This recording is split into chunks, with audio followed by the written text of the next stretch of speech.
Taste is the generalized ability to form aesthetic explanations. This means understanding what transformations a work of art can cause and the conditions under which it can cause them. What transformations can and cannot happen, and why.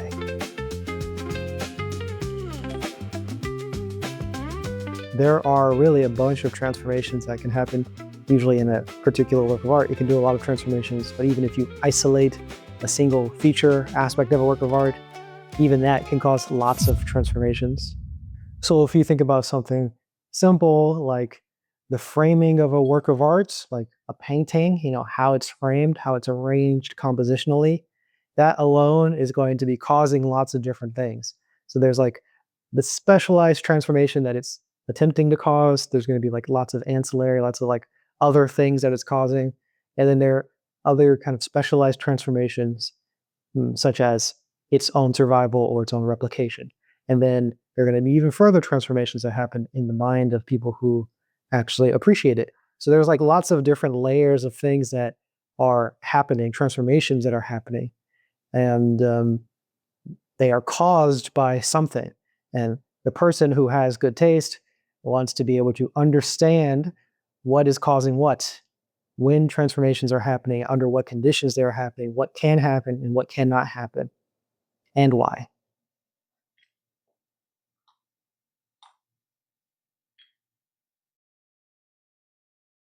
So I mentioned that the framing or the composition of a work of art causes things to happen, causes transformations.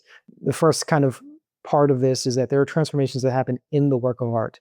So if I have an image that's composed in a particular way, where there's one section, let's say 1/3 of the image is arranged in such a way, and then there's another third of the image arranged in a different way, and then there's another third of the image with something different going on. So you have 3 parts of the image arranged.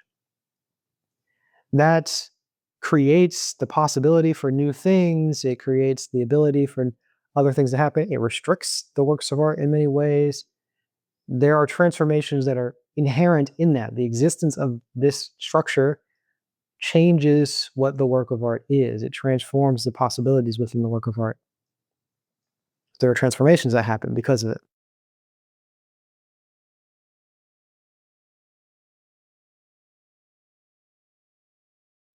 There's also a specialized other type of transformation, which is just its own existence, right? There are some transformations that it could make that were not desirable in such a way that you would change it so you wouldn't want to keep it, right? Or there are transformations that it makes possible that are desirable in such a way that you would want to keep it in that way. So all I mean is that there are certain compositions that are arranged in such a way that it makes itself survive for longer. It is causally contributing to its own survival. And I want to stress that all of these transformations are independent of dynamics and independent of any particular level of abstraction. So that means that it can cause its own survival by any means. It could cause it by having people like it and those people want to preserve it. And so there's a causal chain there for qualities that it has that lead to its own survival. It could be for the opposite reason, where it's so horrific that people want to preserve it so that they avoid doing something similar. Okay, sure, that's fine. It may just be that it is literally structurally resilient in such a way, like a sculpture that is made literally structurally sound. Or it could be just the materials are materials that last long. So it could cause its own survival through any means.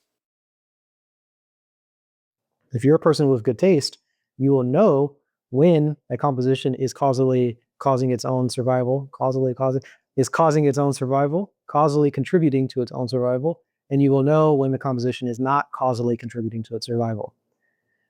You will know the environments, you almost automatically generalize it to understand that the composition in different types of works of art would causally contribute to its own survival, and that same composition in other works of art would not causally contribute to its own survival. So I would know that following the rule of thirds in a picture would be something that leads to the survival of the picture and the rule of thirds itself, that arrangement. I might know that following the rule of thirds in a children's book is not going to be causally contributing to its own survival. Okay, I'm just giving a kind of a silly example there. A person with good taste will have this ability generally to be able to understand that. There's also a specialized transformation, which is replication. It is no longer the transformation within the work of art only. It is a transformation that is outside of the work of art. The replication usually, into the minds of a person.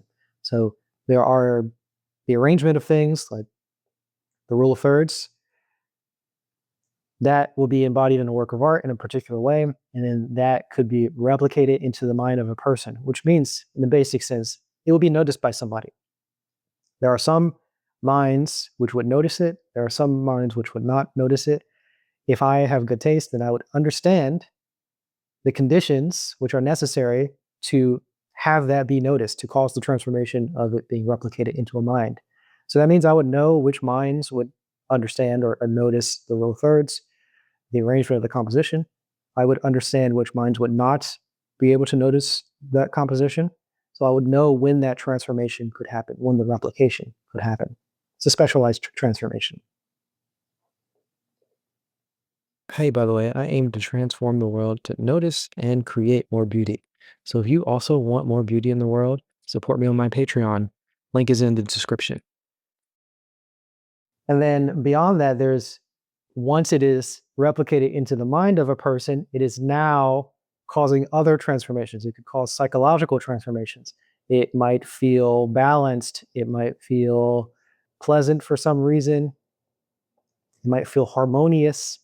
Whatever happens psychologically, there will be some transformations that are happening psychologically.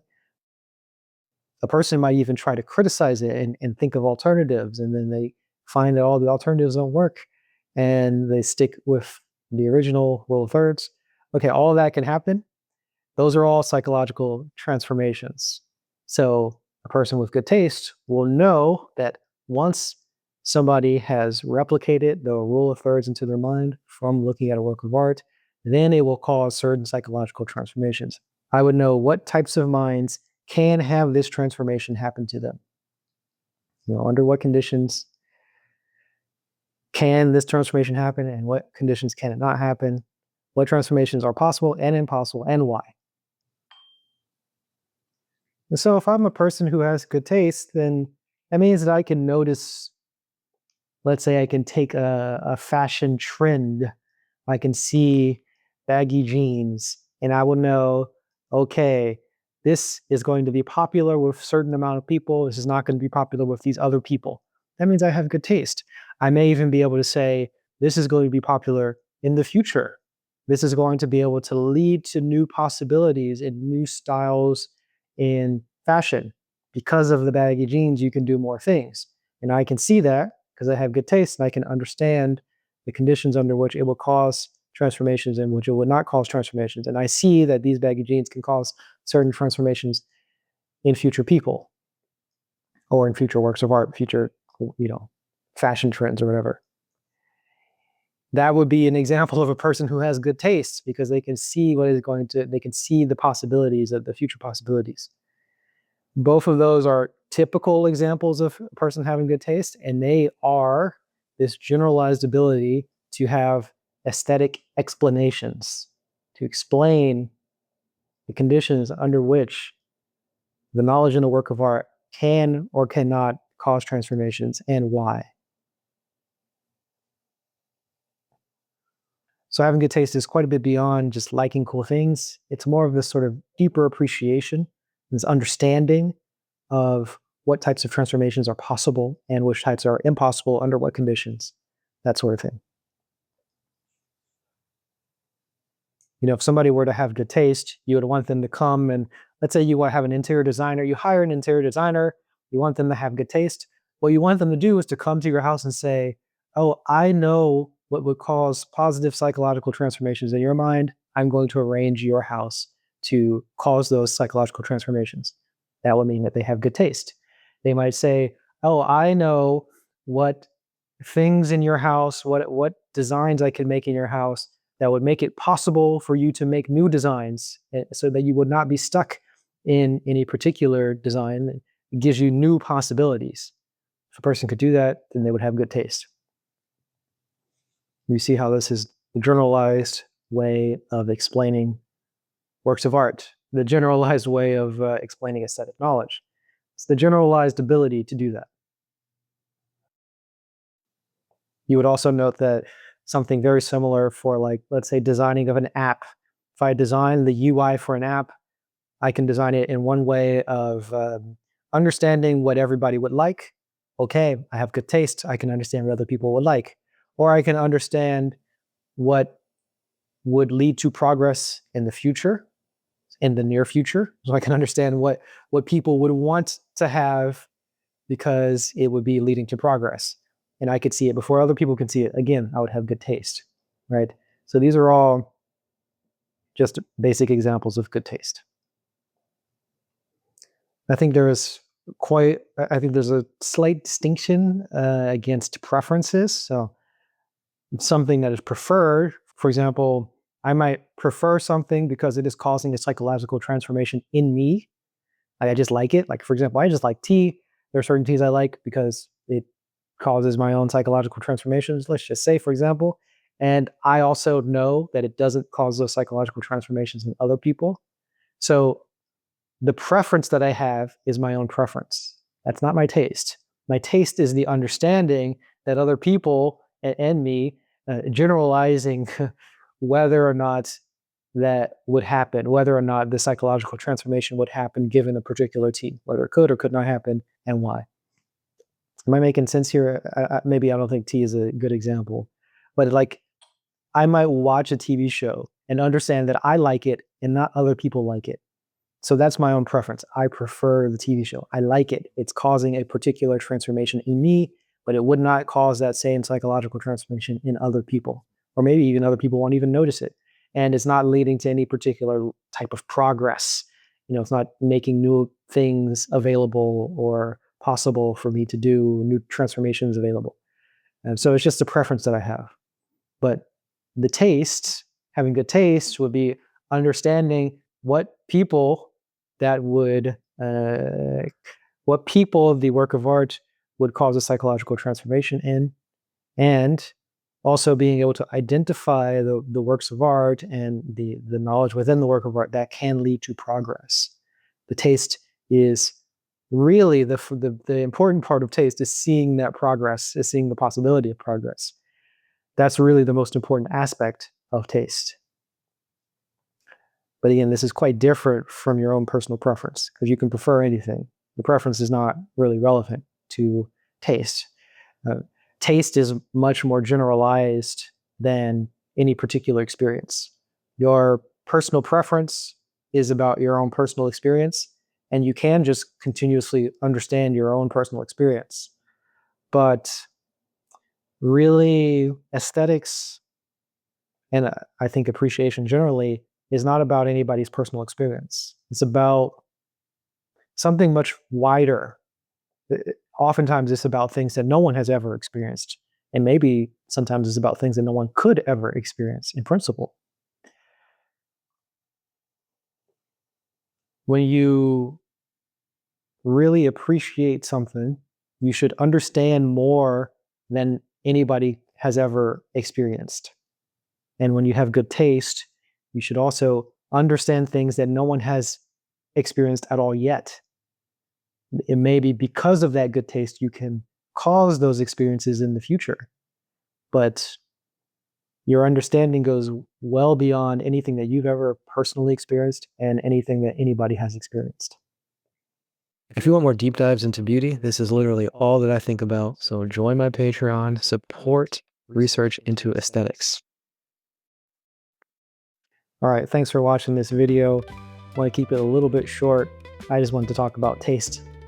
Just a tiny little bit here. It's not super formatted or structured, but it should give you a kind of a clear idea, demystifying a lot of the ideas that people have about taste so you can think more clearly about the subject. If that was interesting to you, I have a lot more videos on aesthetics on my channel, so check those out.